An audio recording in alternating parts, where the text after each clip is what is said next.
Assalamualaikum warahmatullahi wabarakatuh. Kali ini gue bakal lanjutin lagi bahas film FVP, yaitu FVP 2 Alien vs Predator 2. Sebelumnya silahkan subscribe dulu biar gue lebih semangat bikin kontennya. Let's go. Sebelumnya kita ketahui Predator ketua kelas yang mati dan perutnya bucat ngeluarin bayi alien yang mirip ikan cupang. Nah, kapal induk Predator ternyata melepaskan kapal ekspedisi kecil yang berisi lab penelitian bayi-bayi alien. Kebetulan mayat si Predator ketua kelas itu berada di kapal ekspedisi kecil. Ternyata makhluk alien ikan cupang ini langsung tumbuh besar, sangat kuat dan mengalahkan semua Predator yang ada di pesawat. Akibatnya serangan tersebut pesawat jatuh lagi ke bumi, ke tempat sebuah kota gitu. Namanya kota Gunnison, Colorado, Amerika Serikat. Makhluk alien ikan cupang yang sangat kuat tersebut disebut Predalien. Mungkin singkatan dari Predator Alien. Setelah pesawat crash, ternyata salah satu Predator belum meninggal. Pokoknya ia mengirim pesan WhatsApp ke planetnya untuk meminta bantuan sebelum akhirnya dibunuh oleh si Predalien itu. Oh iya, tabung-tabung aliennya juga lepas ya, yang isinya itu bayi-bayi laba-laba gitu, bayi-bayi alien laba-laba. Ternyata di daerah hutan ada dua saksi manusia yang melihat jatuhnya pesawat, yaitu anak dan seorang bapak yang sedang berburu tampaknya. Ya alhasil si bayi alien itu langsung menyerbu mereka dan mereka pun mati. Alhamdulillah kali ini Predator penyelamat punya nama ya, namanya Wolf.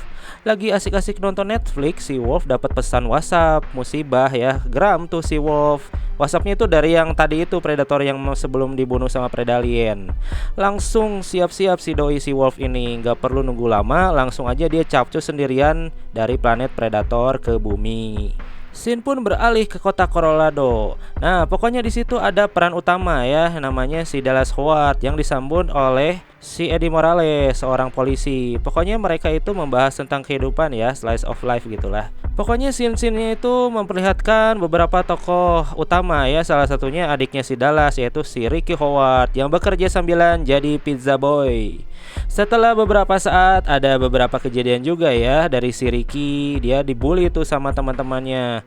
Kunci mobilnya dibuang ke solokan. Terus juga si Pokis atau si Eddie yang mendapat laporan kehilangan atau kasus, yaitu teh yang dua orang yang dibantai itu. Dan memperlihatkan juga salah satu tokoh utama wanita, yaitu namanya Jess.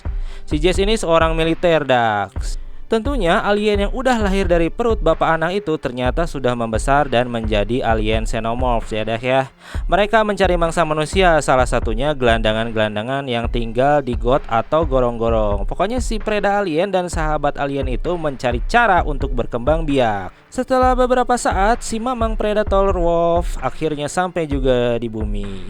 Dan si Wolf menyelidiki TKP bekas jatuhnya pesawat. Di situ dia mendapatkan info yang sebenarnya dan mencoba melenyapkan jejak dari tragedi tabrakan itu. Sehingga si mamang Predator Wolf siap-siap untuk memburu Predalien. Di satu sisi lain ada beberapa kejadian juga, seperti si Ricky dan si Dallas yang nyari kunci got itu, lalu melihat penampakan bayi alien dan lain-lain pokoknya ya.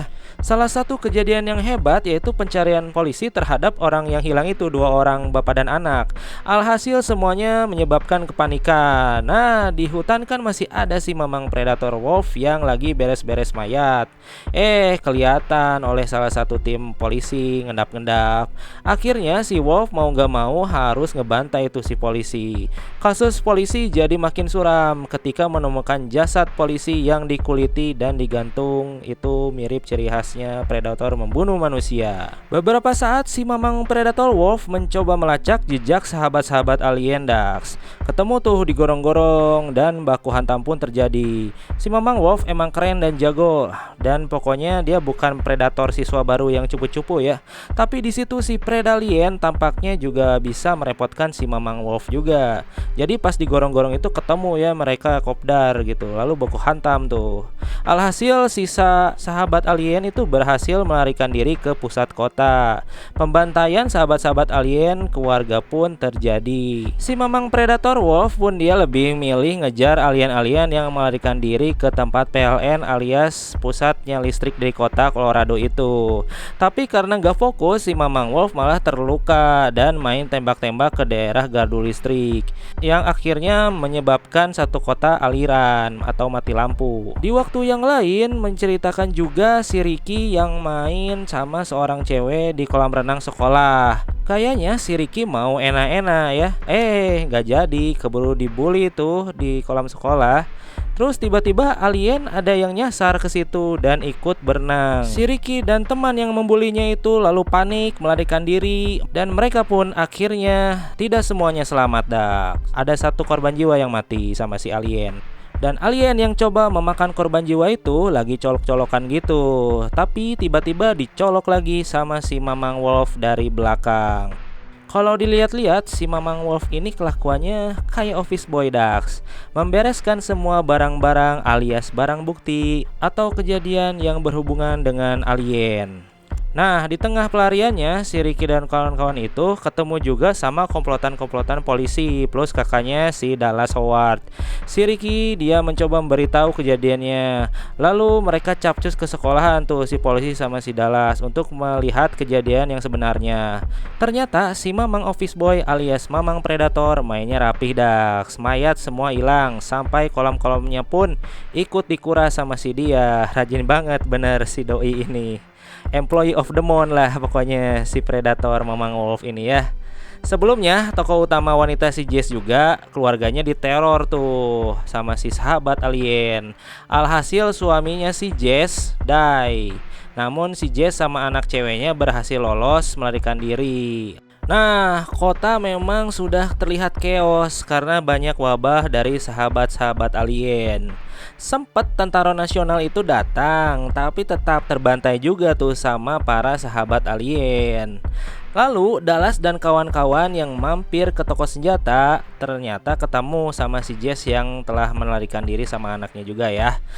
Nah, di situ di toko senjata itu diserang juga sama alien dan sempat dibantu sama Predator yang ngejar alien juga. Sebenarnya nggak dibantu-bantu juga ya, karena kemungkinan kebetulan si Predator mampir aja ke situ ngelihat banyak alien yang juga mampir. Baku hantam lah pokoknya di situ, ada yang terbantai juga sama si Predator, ada juga yang terbantai sama si alien. Di samping lain, scene memperlihatkan Predalien yang nyerang rumah sakit bersalin. Si Predalien ini nanamin benih alien ke ibu-ibu hamil. Ngeri pokoknya ya. Jadi si rumah sakit ini dijadikan sarang alien tuh. Memang kelebihannya si Predalien ini bisa menanamkan benih langsung ke perut orang yang hamil atau ibu-ibu yang hamil. Langsung lahirnya tuh 3-4 alien tuh. Ngeri lah. Dan Dallas dan kawan-kawan berhasil menghubungi pusat militer. Setelah nelpon si kolonel dari pihak militer, ternyata si kolonel meminta dia datang ke pusat kota karena dijanjikan akan dijemput di pusat kota. Si Jess yang basicnya militer curiga dengan strategi militer itu, berlogika bahwa kalau ke tengah kota adalah sesuatu yang konyol. Berbeda pendapat lah di antara kelompok mereka. Ada tim yang membela si Jess, ada juga yang bertolak belakang, yaitu si polisi milih ikutin arahan kolonel militer. Jess, Ricky, si Dallas milih ke rumah sakit untuk pergi pakai helikopter rumah sakit. Pokoknya mereka terbagi kedua kelompok yang berbeda pendapat, dan ada beberapa juga sivilian atau orang-orang sipil yang ikut ke kedua kelompok itu ya. Sesampainya di rumah sakit, bener aja tuh rumah sakit udah chaos dan menyeramkan. Mereka pun berjibaku, pokoknya ada yang mati-mati juga ya. Sampai ceweknya si Ricky itu mati juga gara-gara panik gak jelas. Di situ si Ricky juga sampai terluka, tapi gak sampai mati juga ya.